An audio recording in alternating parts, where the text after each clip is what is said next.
Covishield परे एबे पुणी कोवैक्सीन टीकार साइड इफेक्ट को नहीं रिपोर्ट आसीछि।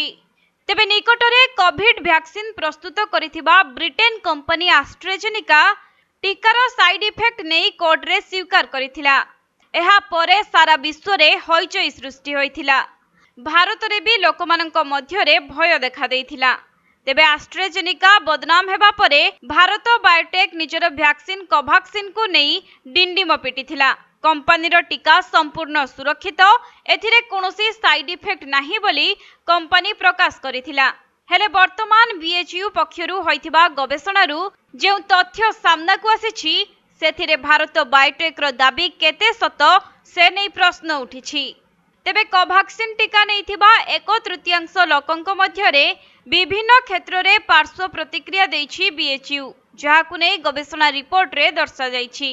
एही गवेषणा रे 926 जन शामिल होइथिले। एमानंक मध्यरु 1/3 ठारू ईएसआई बा टीका नेबा द्वारा सृष्टि होइथिबा नुआ लक्षण एवं रोग देखा देइथिला।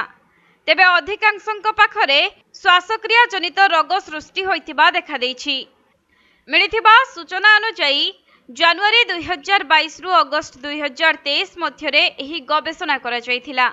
एथिरे कोवैक्सीन नैथिबा 635 किशोर एवं 291 वयस्कंकु शामिल करा जाइथिला एवं जेउ मानकर पूर्वरु अन्य किछि रोग थिला टीका नेबा परे सेमानकर मामला आहुरी बढ़ी जाइथिबा रिपोर्ट रे कहा जाइछि।